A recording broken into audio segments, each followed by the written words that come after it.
Boa tarde a todos, aqui estou mais uma vez convosco para falar de um poeta cabo-verdiano, Jorge Barbosa. Este poeta tem uma obra que foi organizada por Elsa Rodrigues dos Santos, que tem como título Poesia Inédita e Dispersa. O poeta tem editado 53 poemas inéditos em livro e no prefácio da autora vemos ou podemos observar pela leitura que ele passou por 4 fases na sua vida poética.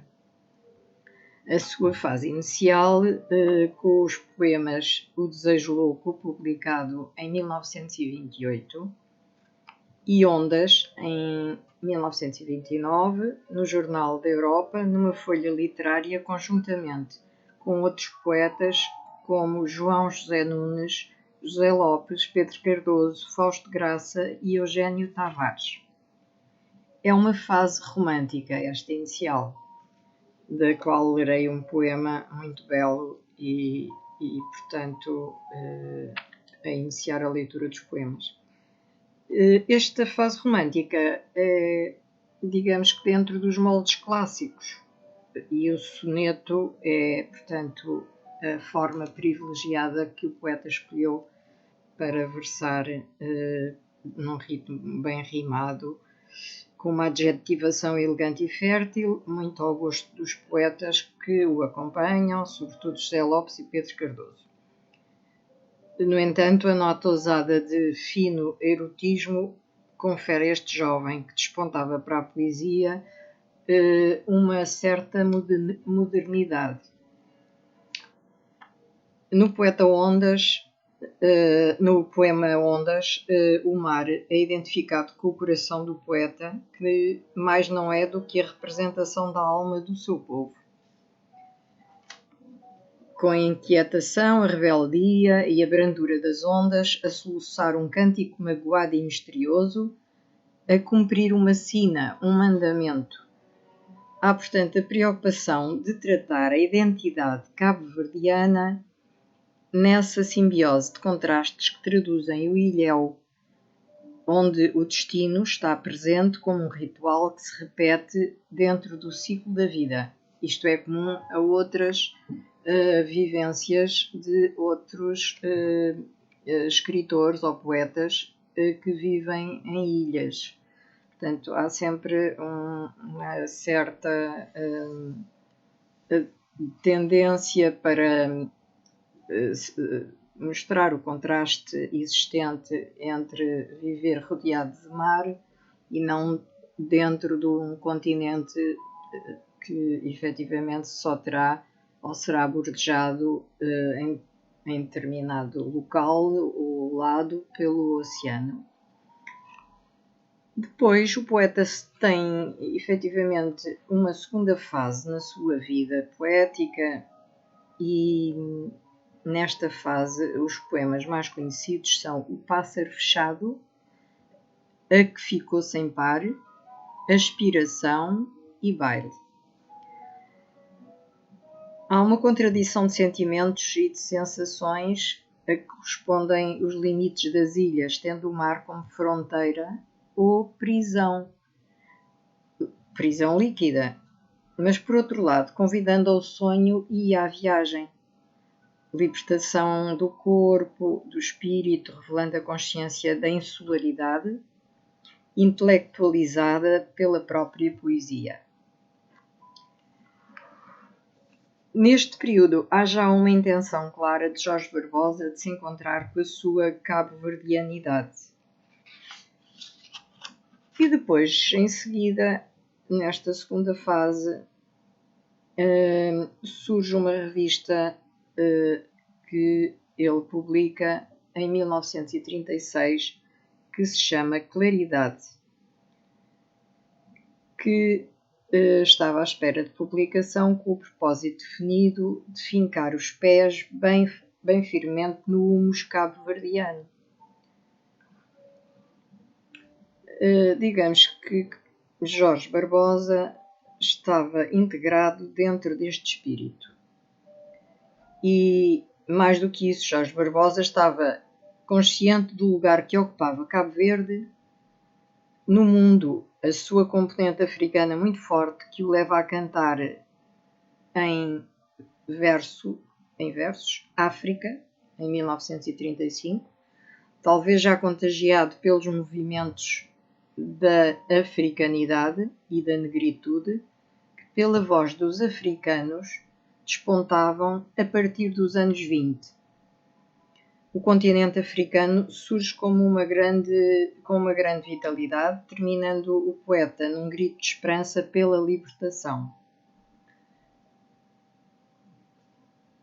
Os grandes movimentos de libertação de massas só são sentidos em Cabo Verde anos depois. E dentro desta perspectiva da africanidade, ou seja, de um universalismo africano, realça-se um poema que se denomina Posse, que foi publicado em 1940 no jornal O Diabo, que com o advento do neorrealismo português vem a tornar-se um dos porta-vozes dessa corrente literária. Portanto, este poema é uma afirmação e confirmação da sua consciência do fenómeno do colonialismo.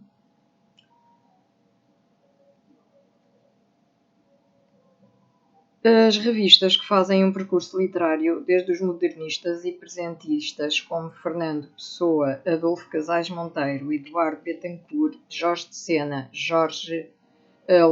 João Gaspar Simões, José Régio, batem-se por uma literatura viva contra o academismo e o jornalismo rotineiros e, fundamentalmente, por uma crítica livre e desassombrada. Até aos neorrealistas como Fernando Namora, Alves Redol, Manuel da Fonseca e Soeiro Pereira Gomes, que encontram expressão nos últimos números de O Diabo. Digamos que se deve realçar a colaboração do poeta com poemas e artigos em revistas e jornais cabo-verdianos e portugueses da época, como já se falou em Claridade e noutra revista Cabo Verde, onde se encontra a maior parte da sua produção, e em Descobrimento, Seara Nova, Presença, Cadernos de Poesia, O Diabo e Ocidente. Precisamente onde se destacam esses nomes da cultura e da inteligência portuguesa da época, que já foram citados. Quando ele funda em Cabo Verde, com Manuel Lopes, Baltazar Lopes, o poeta Osvaldo Alcântara e João Lopes, a revista Claridade, em 1936, embora ele sendo um assíduo leitor da revista Presença, pela renovação estética que demonstrava e apresentava essa revista, ele vai ver o seu ideário e experiência cabo-verdianizar a literatura, à semelhança do que preconizava em 29 a Semana Cultural Brasileira, e vai a brasileirar as letras do Brasil, isto é, ele vai beber das fontes e fincar os pés na terra, e esse foi o propósito da Claridade. Portanto, digamos que em 1936 essa revista Claridade já está muito próxima dos propósitos do neorrealismo, mais próxima mesmo do que a Presença, antecipando, de certo modo, em cerca de mais ou menos 3 anos, em Cabo Verde, o movimento neorrealista português. A evolução do poeta vai-se dando através de vários poemas, uns autobiográficos, outros nem tanto, e vai-se caminhando, ou ele vai caminhando, para uma acentuada consciencialização política e social da função da literatura e da arte, que irá nortear o terceiro período da sua obra poética, que é o pós-claridoso, depois da revista Claridade.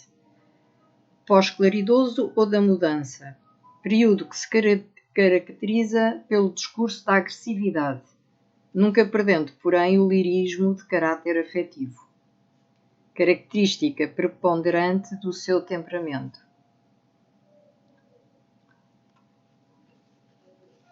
Ele denuncia mesmo a imigração forçada dos cabo-verdianos para as plantações de São Tomé, procurando o governo conciliar dois males, a falta de trabalho em Cabo Verde e a ausência de mão de obra em São Tomé. E refere-se a uma sociedade de imigração para São Tomé, responsabilizando-a pelas condições desumanas de que eram vítimas os imigrantes transportados nos porões como carga animal, pagando por vezes antecipadamente com a vida os magos tostões que iam ser explorados nas roças. Portanto, começa aqui então uma outra função da sua poesia, uma função política e de consciencialização política e social, e portanto começa a enverdar por essa via e a tornar a sua poesia uma, digamos que uma função literária e de arte que vai proporcionar alguma visibilidade ao mundo do que se passa em Cabo Verde. E este poeta acaba por se erguer como voz da consciência coletiva do seu povo.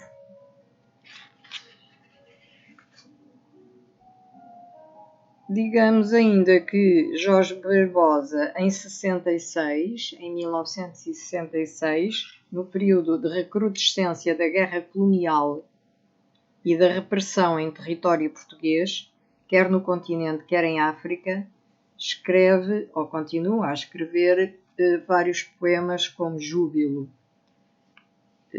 Portanto, há uma ironia pelo quer contrário. E isso está bem patente, esse movimento da negritude, num poema que se denomina Ocorrência em Birmingham, focando uma questão que, apesar de não ter tocado completamente a maioria dos intelectuais cabo-verdianos, pelas suas circunstâncias cosmogónicas e pela notável miscigenação que se processou em Cabo Verde, o sensibilizou profundamente.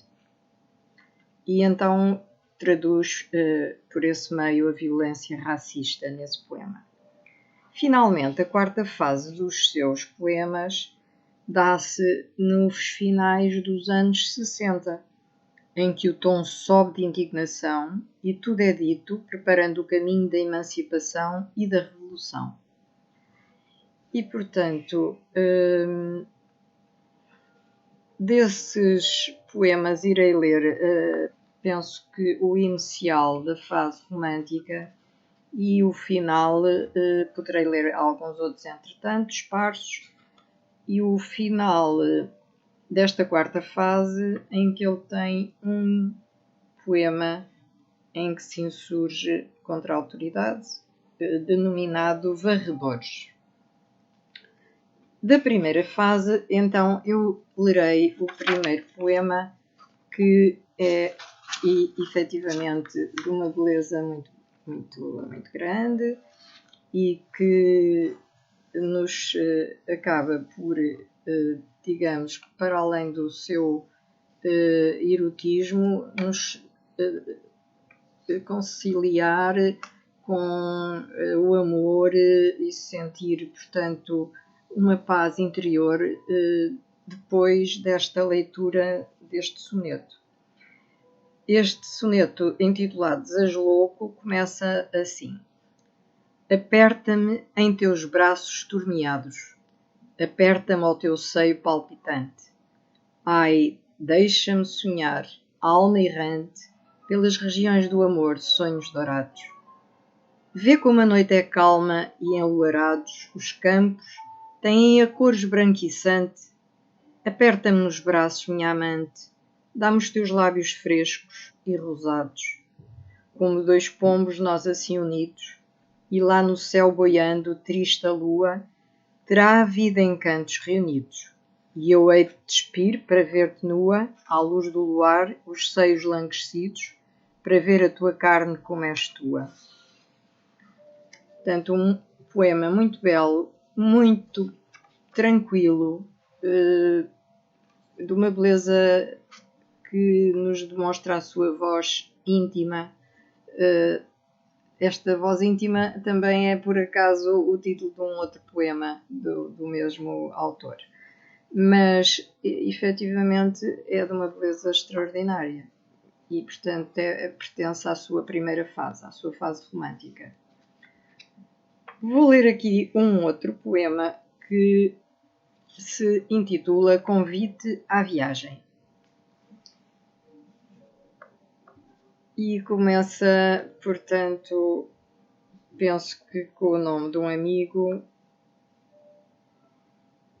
que é o Daniel Felipe. Daniel Felipe, poeta, também das ilhas, quase triste também. Dói, Daniel, esta tristeza calada de ser poeta e ser ilhéu. Daniel Felipe, dali, da Agência Geral, faz um convite aos poetas da capital imperial, do Algarve, do Porto, de Algures de Portugal, para virem até cá às ilhas esquecidas, que venham ouvir a alma do arquipélago cantando mornas. Haja o que houver, alegria ou tristeza, compondo, cantando, dançando mornas, ao som do violão.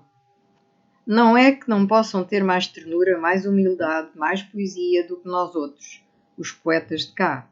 Mas venham até nós sentir a nossa poesia. Isto é um convite aos outros poetas que estão no continente. Faz o convite, Daniel, aos poetas de Portugal. Queria vê-los escrevendo algum poema sob as picadas de Anofélis Zumbindo, que às vezes nós temos aqui. Não quero mal a ninguém, a eles então menos, poetas irmãos, mas queria que tivessem aqui alguma experiência imperial sem naufrágios e perigos de morte, que já quase não há. Para susto e batismo chegariam dos nossos paradoxais febrões, que põem o corpo a tiritar de frio glacial. 40 graus à sombra de alguns cobertores já bastariam. Então tomariam, verias, Daniel, tomariam o gosto da aventura e o caminho das antigas rotas lusitanas. É caminho que vai de norte a sul, do ocidente ao oriente, é a grande cruz portuguesa das navegações e conquistas, vincada sobre a face do mundo, de Sagres ao Cabo da Boa Esperança, do Brasil à Índia. Então cantariam, verias, Daniel, cantariam, com um sentido mais profundo e certo, os Gamas, os Cabrais, os Almeidas e Albuquerques. Tem uma ode também muito interessante que é ao seu mestre Augusto Miranda, no seu aniversário.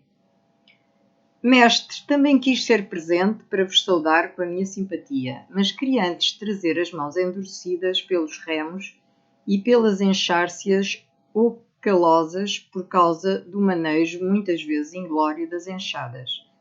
Queria trazer o tronco nu, habituado ao sol ardente dos nossos campos, a face curtida pelas brisas marítimas, queria trazer os pés descalços insensíveis, já às longas caminhadas, ou então com a marca em carne viva da água forte das salinas. Queria trazer dos frios areais, dos portositos de pesca, uma dorzinha reumática nos ossos e no corpo magro e firme o cheiro das algas e dos peixes. Queria nos olhos o ardor do fogo das caldeiras e das fornadas de cal. Queria, batendo no coração, o coração sempre esperançado do povo, com as suas expectativas e anseios, a sua fé, apesar de tudo persistente, em Deus e nos homens, que riscam os nossos destinos. Queria vir dos montes nevoentes da Brava, assobiando uma canção de Eugênio, queria vir das regiões do fogo que as lavas calcinaram, queria, na roupa remendada, a poeira vermelha das achadas de Santiago, no rosto ressequido o salitre das marinhas do maio e do sal, Queria vir dos antigos currais da Boa Vista, com leite e queijo para vos dar. Queria trazer comigo o temor e a humildade católica da gente rural de São Nicolau. Queria vir da Santa Luzia, deserta, das ribeiras cantantes de Santo Antão. Queria vir daqui mesmo, da ilha, do meio da baía, tigenado ainda, por causa do tráfico portuário do carvão, que era a nossa maior riqueza. Queria vir das plantações de São Tomé, ilha longe e sombria do Golfo da Guiné. Queria na boca o sabor amargo da pobreza. Queria ser presente como o homem simples das ilhas, e assim eu vos diria melhor a minha simpatia. Porque tendes sido mestre, desde sempre, a sentinela avançada em defesa da nossa terra, com a vossa palavra sem ódios, com a vossa pena brilhante e generosa, como a espada dos heróis verdadeiros. De vez em quando, homens graves visitam-nos, para a descoberta da nossa vida e das nossas precisões. Chegam apressados e vão aos sacões de ilha em ilha, para depois pontificarem profundamente sobre os nossos problemas.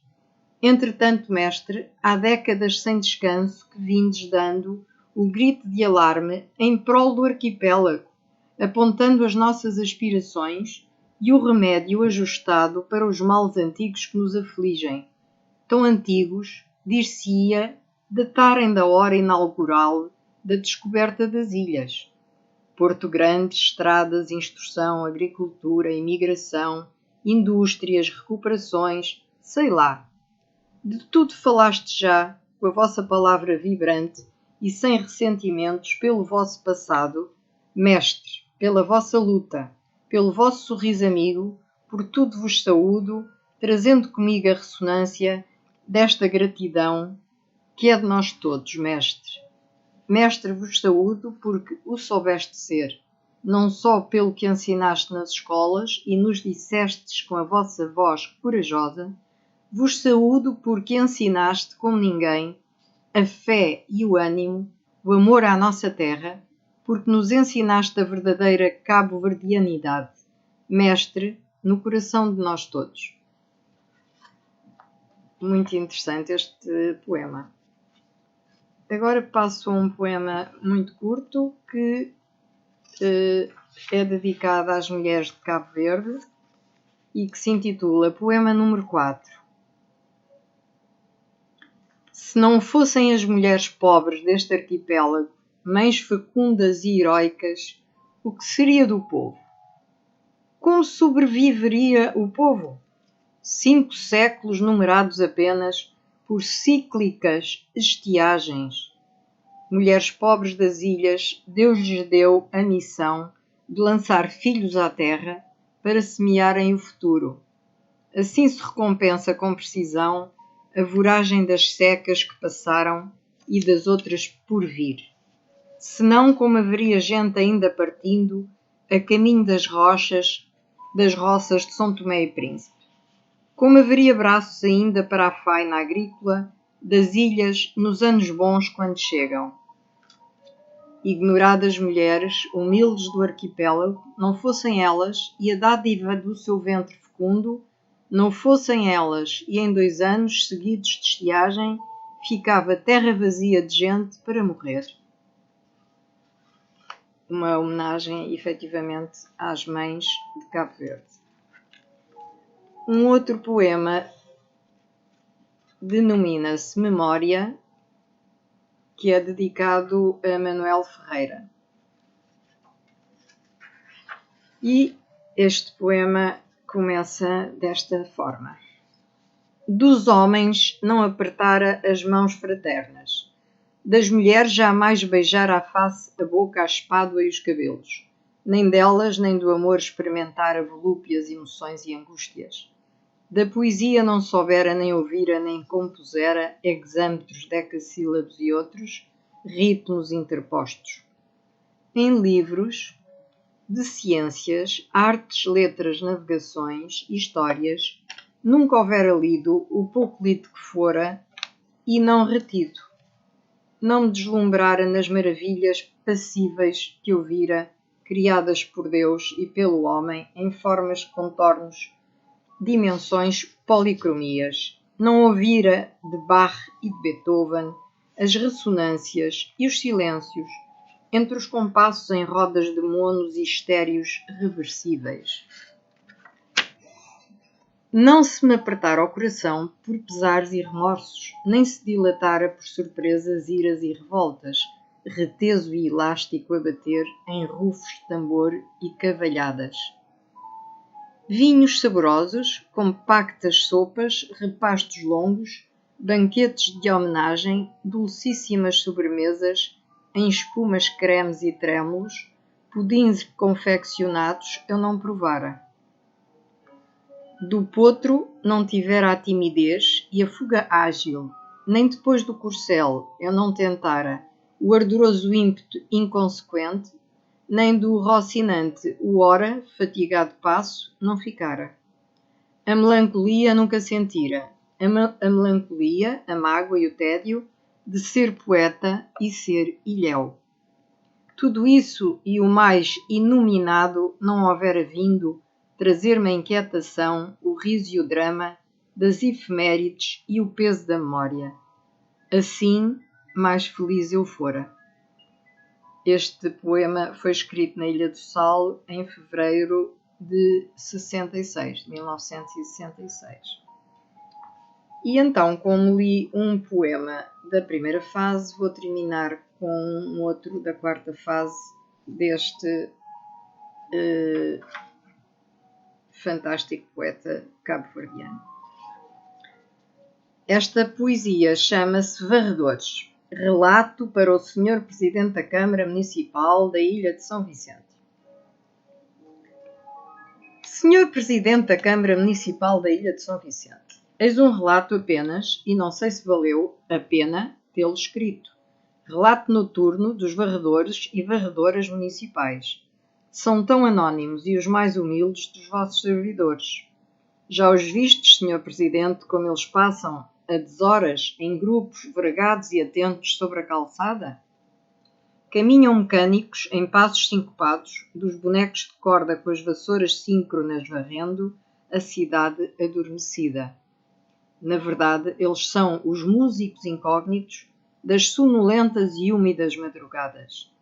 As suas vassouras estalam musicais, com metálicos rangidos de folhas ressequidas, levadas à toa no rodopio do vento, aos pulos e volteios, raspando os caminhos. Dão o tom dos violões, tangem murmúrios de água solta nas ribeiras, imitam o rufolar das asas e os roncos dos pombos nos pombais. Há entre as vassouras uma delas, a mais melodiosa de todas.